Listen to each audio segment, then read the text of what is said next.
to the vision. Whew. It's been a long week, a long weekend, and already a long month, so let me go ahead and get right into it.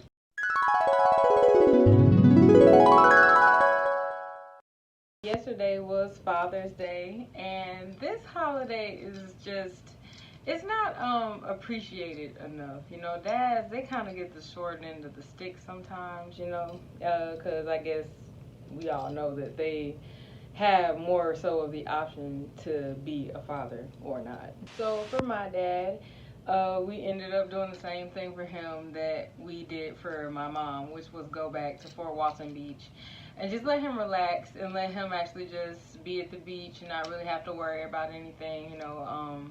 Just made sure that we paid for everything and catered to him.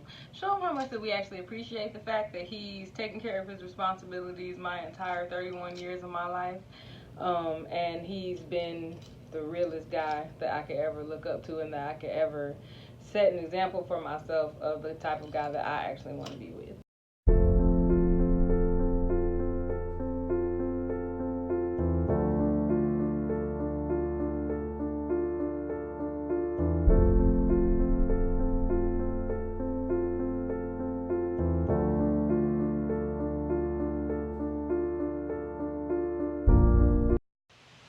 I realized not many people have that privilege. Not everybody had a father in their life or a father figure. So I'm blessed, and I thank God every day that I was able to actually be a daddy's girl and actually able to have a guy that could teach me things that were really important or that had to do with my self-worth. So happy Father's Day again, Dad, and thank you for all that you've done and all that you still do, and we hope that yesterday you felt super special and super appreciated, because that was definitely the goal. Black fathers are pretty rare, like really good black fathers, and it's sad, but you know, that's an honorable thing, very honorable. So today I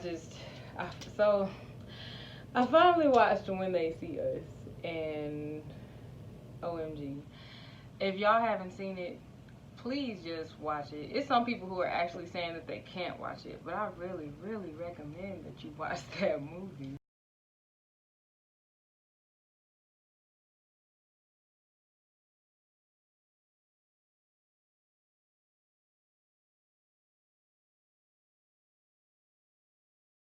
Synopsis is, of course, that it's about the Central Park Five in New York that happened in about 1989. A white woman jogger was attacked and she was raped and she was assaulted. And these boys, who just happened to be at the park at the same time, but totally in a different area of the park and had nothing to do with the crime was actually pinned on them, and they were coerced and they were harassed into actually confessing to a crime that they didn't commit.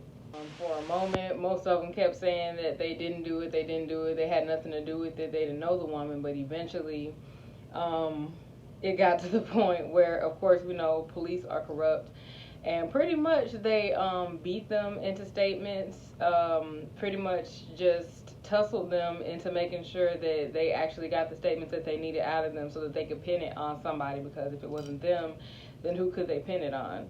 And in the show, you'll see that they go as far as just creating evidence out of air, acting like they just had to be the ones that did this to this woman. And the woman even said that she didn't see the guys that roughed her up in the courtroom, and they still convicted them. 4 of the guys got like maybe 4 to 6 years, but the most main and most heartbreaking character that everyone keeps talking about is Corey Wise.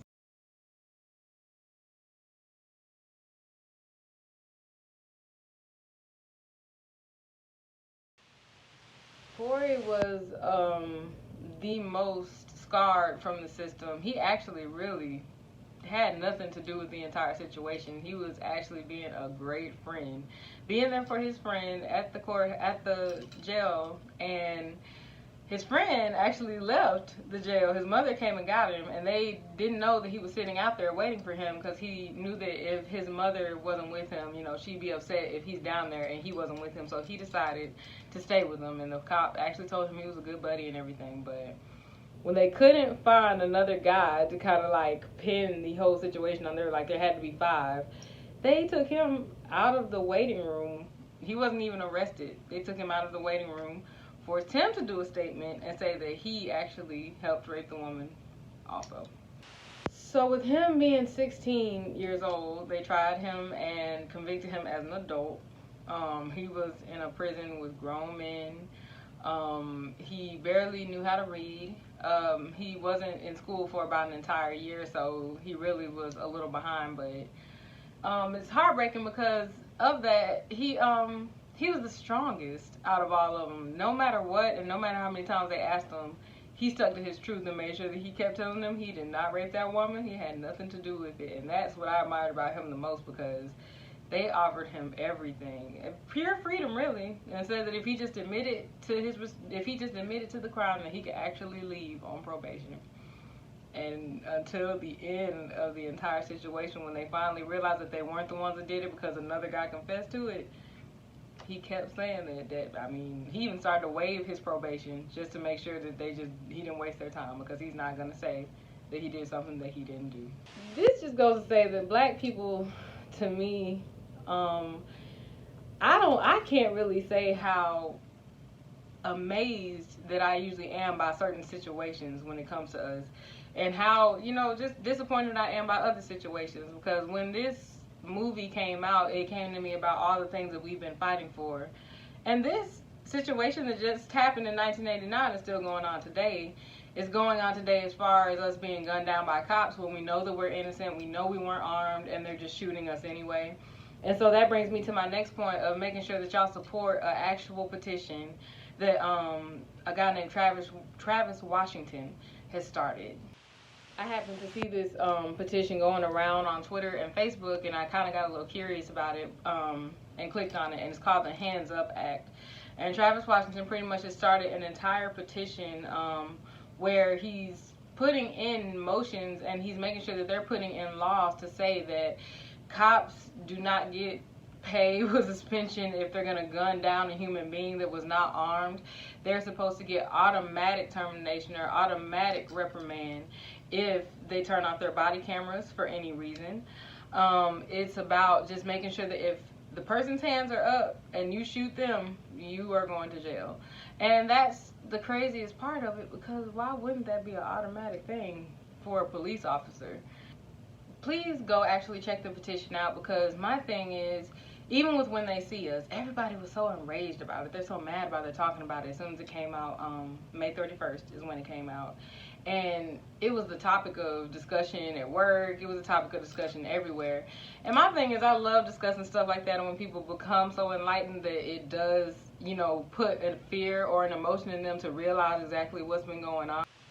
But it gets old, and it's like I'm watching people talk about it and they're all, mad about it, but who's really talking about anything changing? And like I said, the same stuff is still going on today. We're still getting innocently killed or innocently convicted for crimes we didn't commit. So I love to see change and to see action toward that change. Like someone making a petition and actually being like, hey, let's put all our signatures on this to say that we're done and that we're not just sitting back looking at this and not doing anything about it, because that's mostly usually what we do. I want to be one of those people to more so step forward and let people know that I'm really actually out here trying to make a change instead of just being the talk of the change. And since I'm going to have a lot more time, I'm going to be a lot more involved in stuff.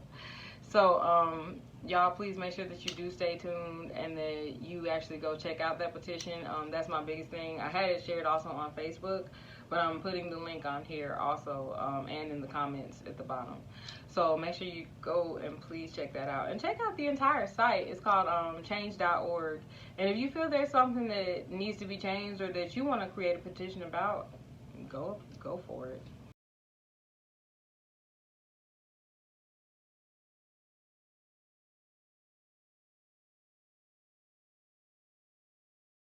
This is now the time for us to try to transition things before they develop into chaos. Things are already chaotic, but I just feel like within these next even just 5 years, things are going to be just out of control if we don't get a grip on some of the stuff that's really going on.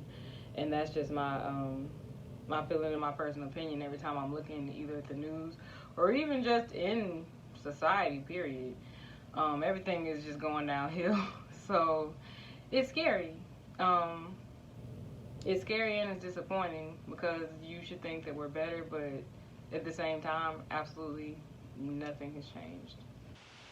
Y'all, please stay tuned on my channel. I'm going to involve a lot more stuff that has to do with positivity. I'm going to be back to doing Penelope Smarts, who presents the word in the book of the day. And also, I would like to do a joke of the day and a nostalgic invention of the day. So it'll be something that has to do with things that we used to do back in the day or back in the 90s, but that, you know, you can't find anymore now, or that we don't do today. Just to jog our memory. I just thought it'd be nice and it'd be a cool thing instead of always talking about this seriousness.